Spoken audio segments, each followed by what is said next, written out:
In the year 1984, in the neighborhood of Sallabiya, a strange tale began to spread.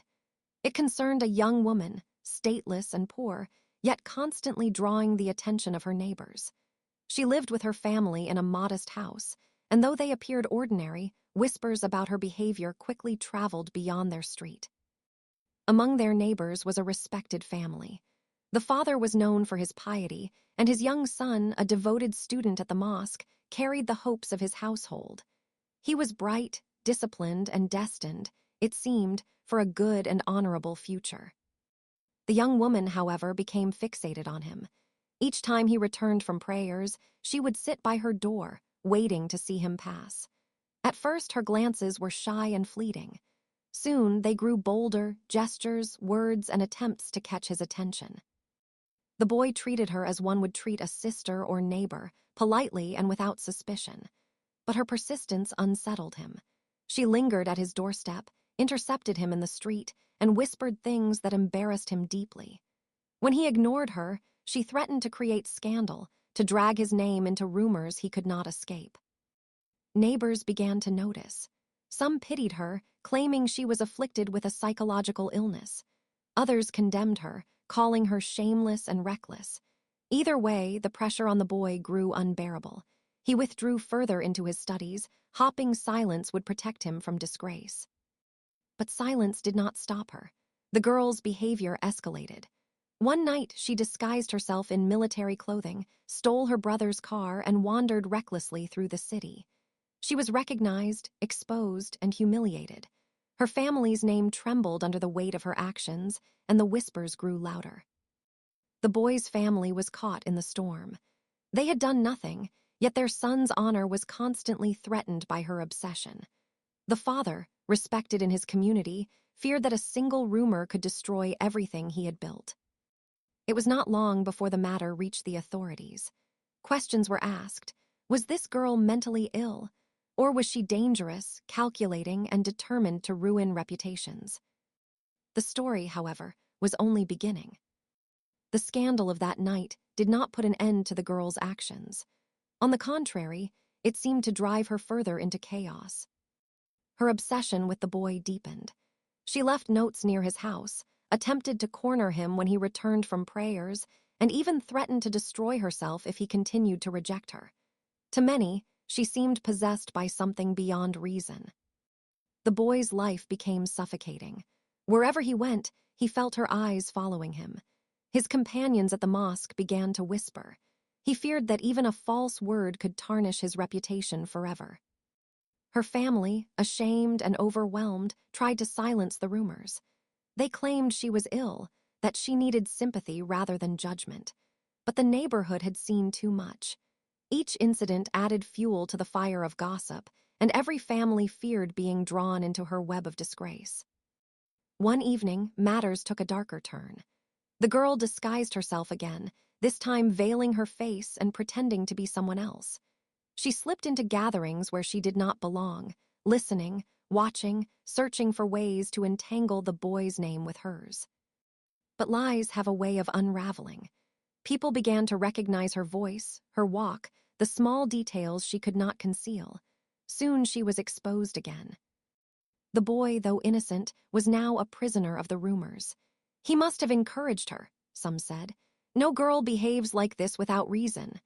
Others defended him, swearing that his piety and manners made it impossible. Yet the whispers spread faster than truth ever could. Her behavior became more reckless. There were nights when she was seen wandering alone in places no woman of honor would dare to be. Some swore they saw her entering deserted buildings. Others claimed she consorted with men of ill repute. For the boy's family, every passing day was heavier than the last. His father pleaded with him to endure, to remain steadfast in his faith and studies. "The truth will prevail," he said, but the son knew truth meant little against the weight of rumor. And then, one day, the matter slipped beyond the neighborhood. By the middle of 1985, the scandal had grown too large for Sallabiya to contain. What had once been only gossip whispered between women at doorsteps was now the subject of quiet conversations in other districts. Everyone seemed to know of the girl who would not relent. the stateless young woman who chased a boy of piety and honor, threatening his name with every reckless act. At first, the authorities treated the reports lightly. "She is disturbed," one officer wrote in his notes. "Perhaps an illness of the mind." But the complaints kept coming. Each week brought a new story. A disguise in a stolen car. A late-night appearance at places no woman of her standing should enter. Rumors of theft, deceit, and even violent threats. The police files thickened, and with them suspicion. Some officers scoffed.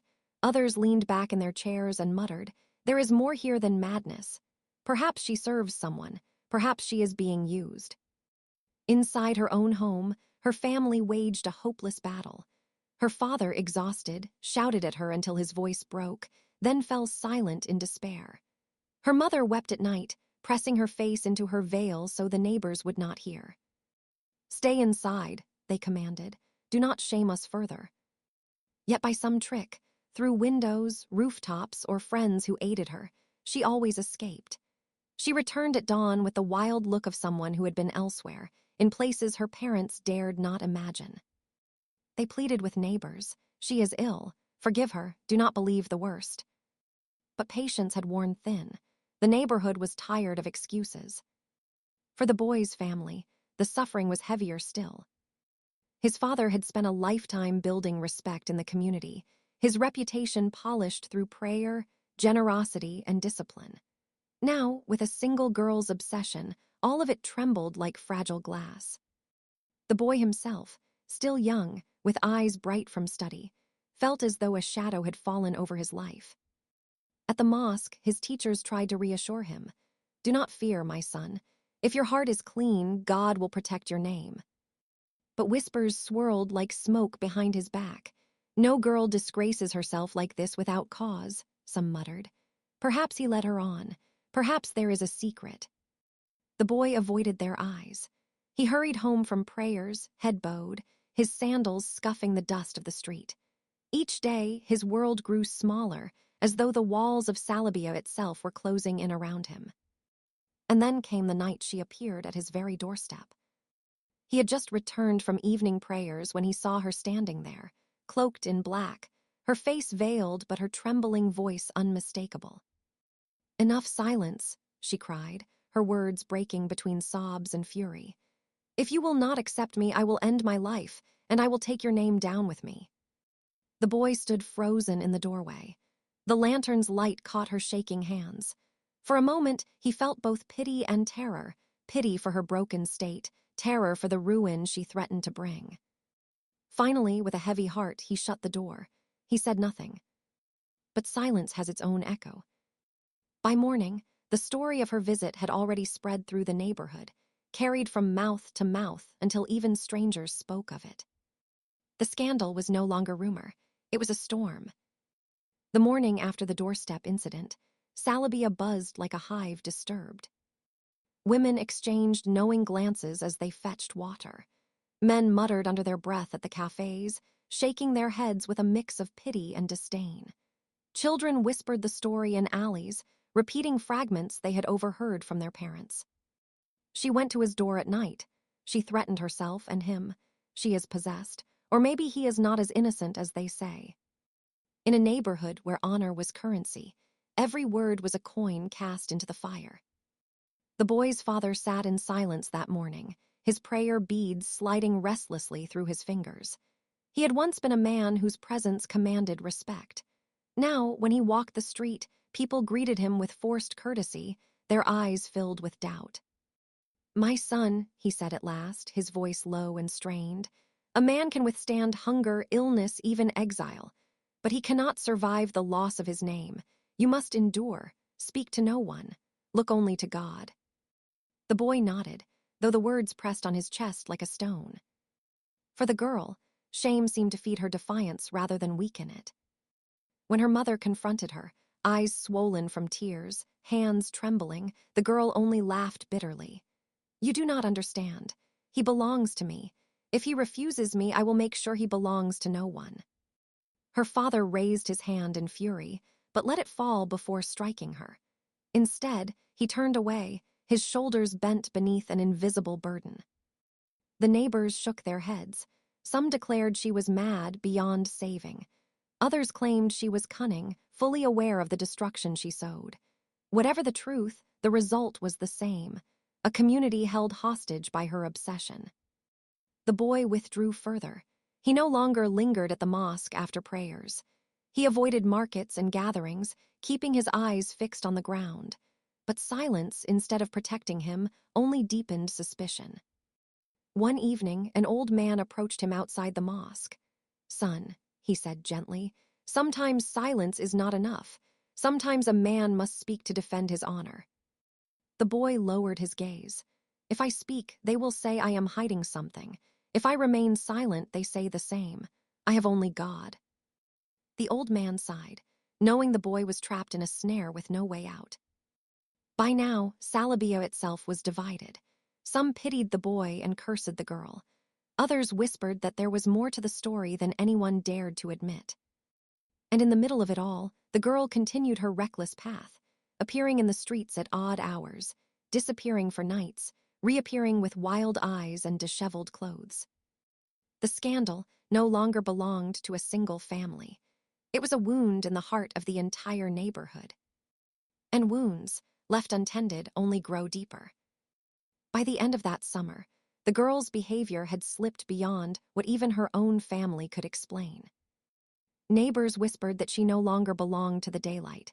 At dusk, when lamps were lit and shutters closed, she would slip silently into the streets, her figure veiled and restless. Some saw her packing alleys alone. Others swore they had seen her entering deserted houses as though chasing shadows. A few claimed she had taken to wandering the outskirts of Sallabiya, near the wastelands where only stray dogs and the homeless roamed. "She is like a spirit now," one woman muttered, clutching her scarf tighter. "Not of this world, nor of the next." Her parents lived in torment. Her father, once a man who carried himself with dignity, now walked hunched, avoiding the eyes of his neighbors. Her mother rarely left the house. When visitors came, she apologized again and again, her voice thin from exhaustion. "She is not well. Pray for her. Forgive her." But no prayers seemed to bind the girl. Each night she found a way to escape, and each dawn she returned, eyes fevered, lips whispering things no one could understand. Her brothers tried to restrain her. One night, they locked the doors and windows, only to wake in the morning and find her gone, her bed cold. When she returned hours later, she smirked at them as though mocking their efforts. "You cannot cage me," she said simply, before retreating into silence. For the boy, her nightly wanderings only deepened his torment. "She will ruin us," his father said, voice heavy with despair. "It is only a matter of time before her madness drags your name through filth." The boy prayed longer hours, pressing his forehead to the ground until his skin bore the marks of devotion. Yet even in prayer, her shadow lingered in his mind. Sometimes, on his way back from the mosque, he would sense her presence, hidden in an alley or watching from a doorway. When he turned, there was nothing, yet his skin prickled as though unseen eyes still followed him. He confided once to a close friend, "Even in my dreams she pursues me. I wake in fear, as if she is there beside me, whispering my ruin." By now, Sallabiya had formed its judgment. "She is possessed," some declared. "She is wicked," others insisted. But whether mad or calculating, all agreed on one thing: she was dangerous. The boy's family grew isolated. Neighbors who once visited freely now kept their distance.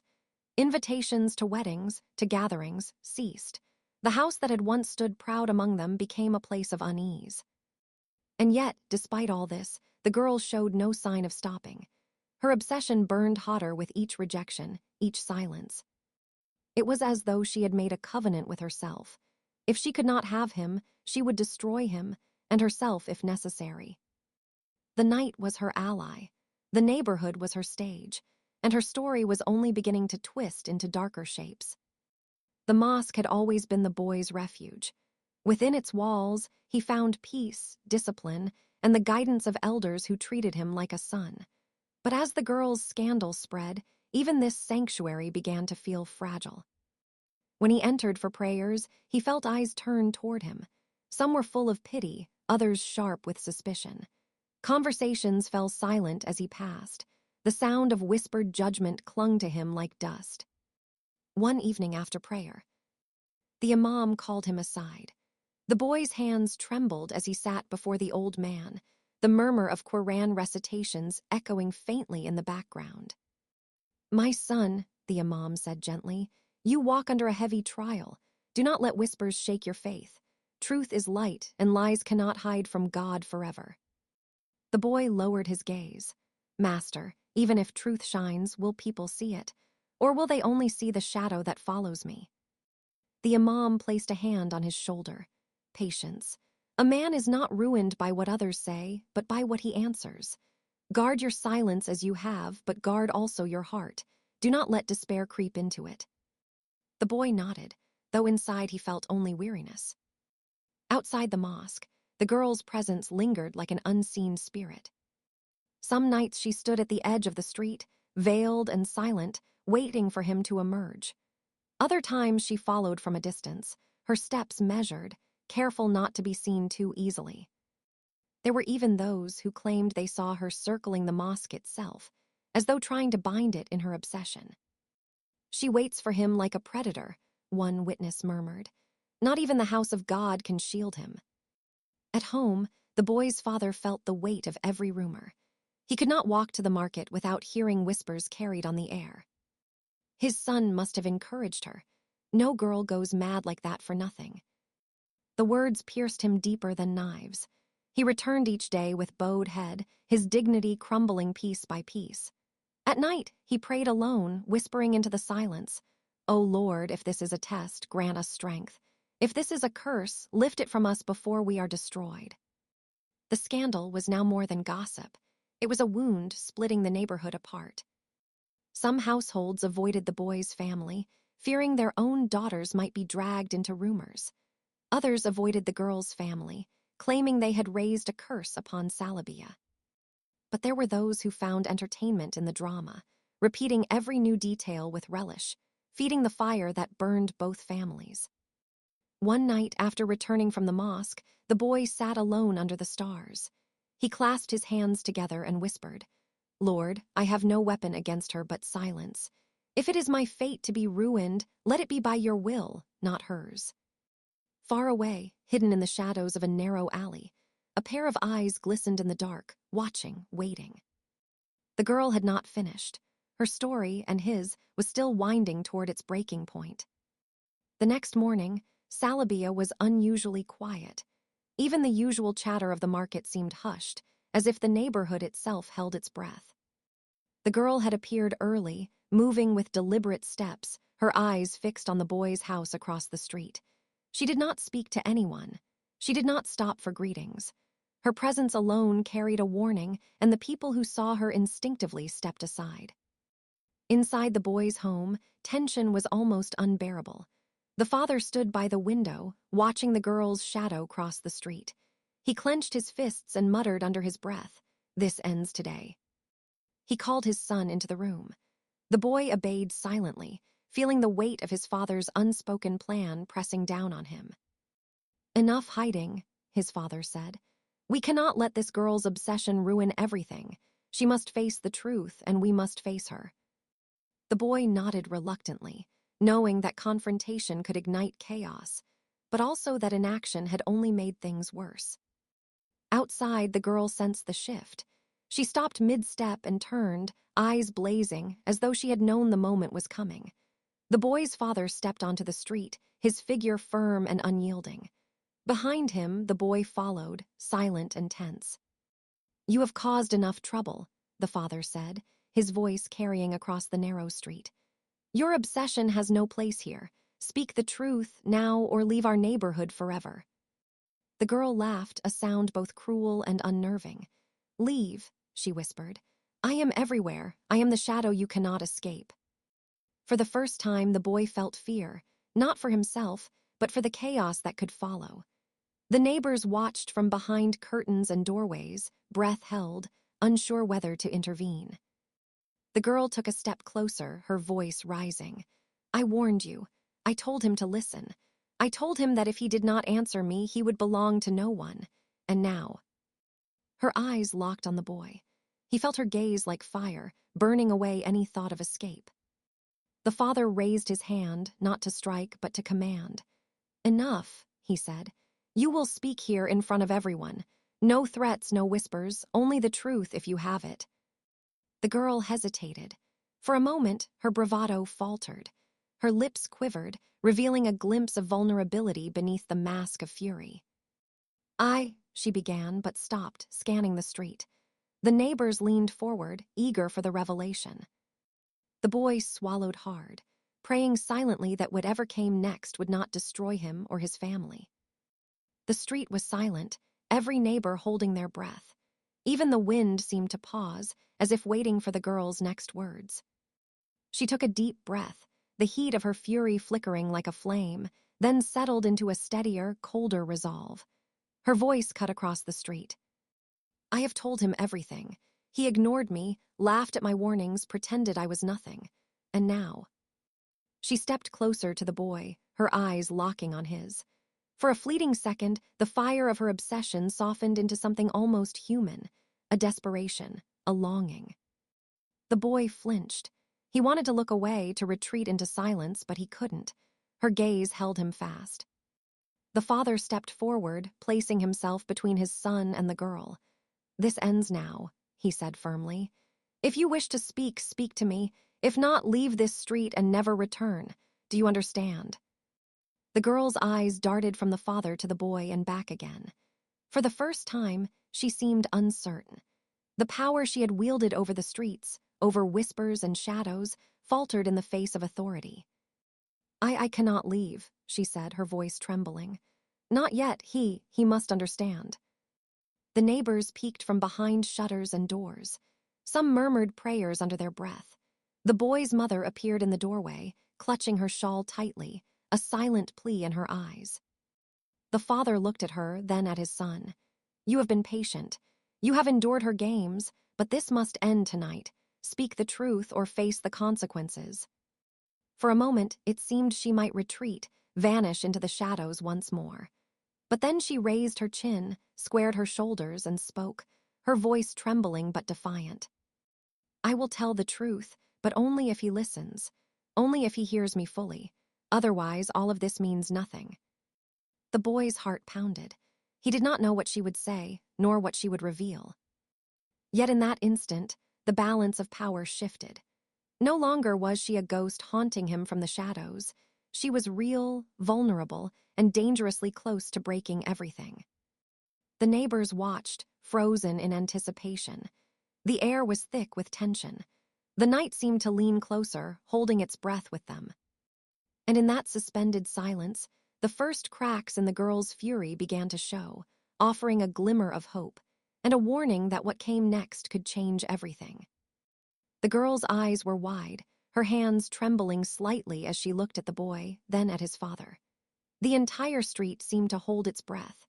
Even the usual morning sounds, the calls of merchants, the clatter of carts, had fallen silent, as though the neighborhood itself waited for the truth to emerge. I will speak, she said finally, her voice low but steady. Everything that happened, everything I did, I will not hide it anymore. The boy's father stepped closer, his eyes sharp and unwavering. Start from the beginning, he commanded. Do not skip a single detail. The entire neighborhood is watching, and I will not tolerate lies. The girl took a deep breath. She spoke of the first moments she had fixated on the boy, how her obsession had grown from small gestures, watching him from a distance, trying to catch his attention, to bold actions.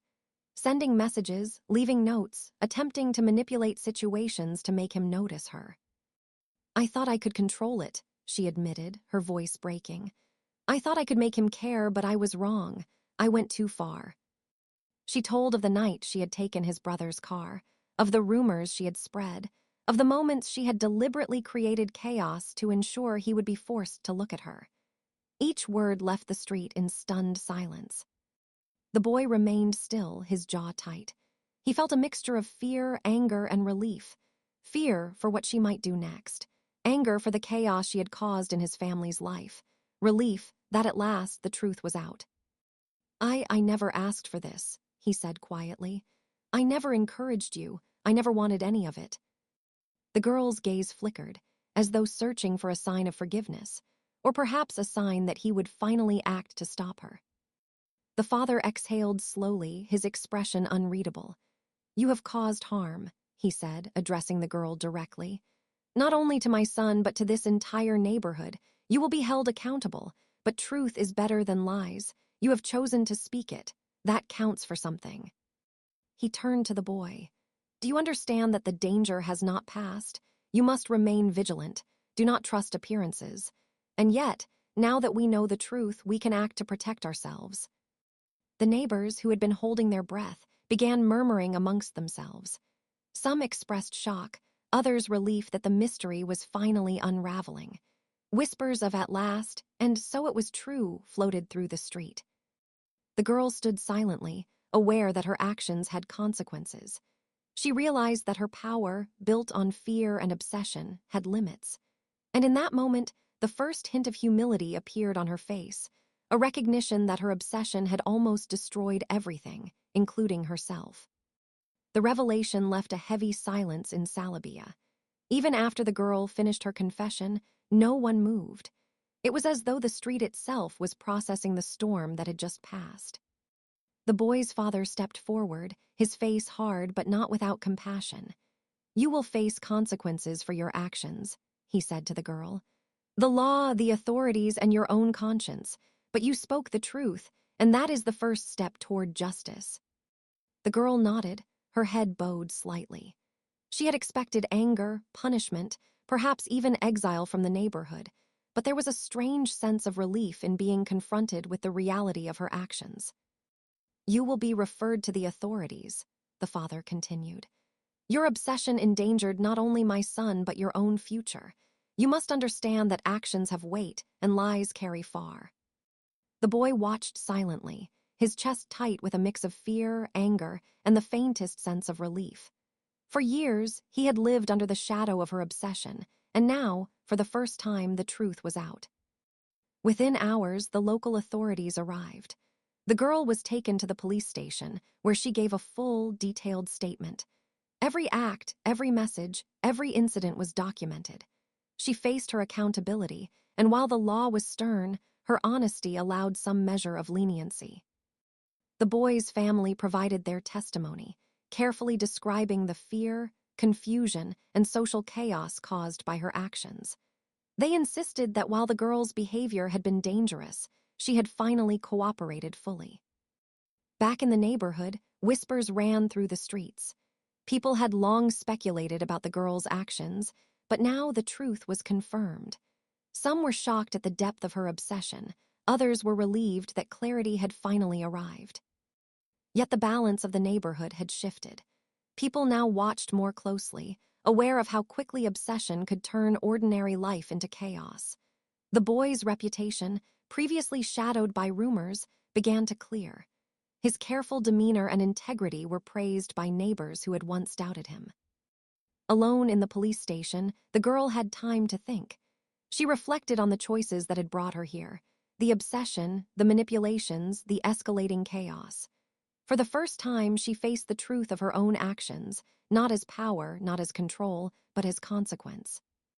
Her pride, her fury, her sense of entitlement had crumbled. She realized that the road ahead would be difficult, regaining trust, understanding boundaries, and accepting responsibility. But in that acceptance lay a seed of redemption. The girl was formally sentenced.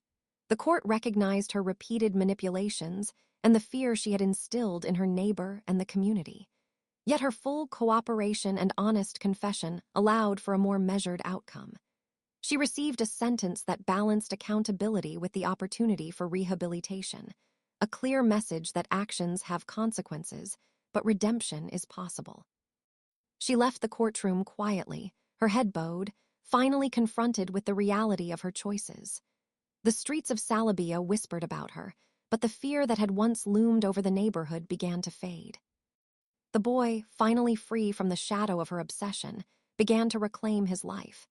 He returned to his studies at the mosque, resumed daily routines, and rebuilt the trust of neighbors who had doubted him.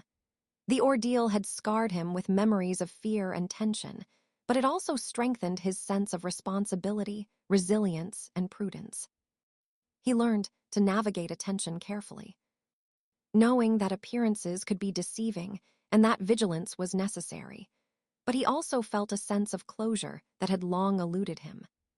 Slowly, Sallabiya returned to its ordinary rhythm. Neighbors who had watched the unfolding drama from their windows began to feel safe again. Children played in the streets without fear, and the old market resumed its lively chatter.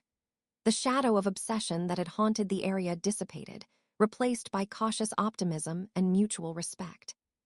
The father of the boy became a quiet guardian of order, making sure the lessons of the ordeal were remembered. The importance of truth, the danger of obsession, and the need for community vigilance. From prison, the girl began a difficult path of self-reflection. She understood the consequences of her obsession and realized that control through fear or manipulation had no lasting value.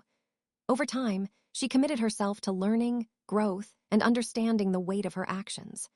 Redemption would be a slow journey, but she had taken the first, crucial step. The saga of Sallabiya, of obsession, fear, courage, and truth, ended not in tragedy but in resolution. The boy lived on, his life intact, his reputation restored. The girl faced justice but had the chance to learn and change. And the neighborhood, once tense and fearful, returned to the rhythms of everyday life, forever shaped by the lessons of this extraordinary story. Peace, finally, settled over Sallabiya. The story of the girl and the boy became a cautionary tale, spoken quietly in homes, markets, and mosques, reminding all who heard it that obsession and lies may create storms, but truth and accountability always bring the calm that follows. And that was the incredible story of Sallabiya, a tale of obsession, fear, and ultimately, truth and justice. It shows us how one person's actions can ripple through an entire community, and how courage and honesty can restore balance. Now we want to hear from you. What would you have done if you were in Sallabiya?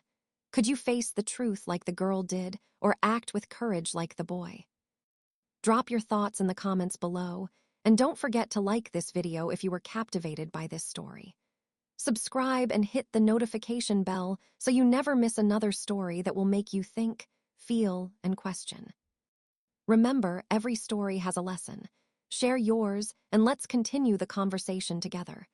Thanks for watching, and we'll see you in the next story.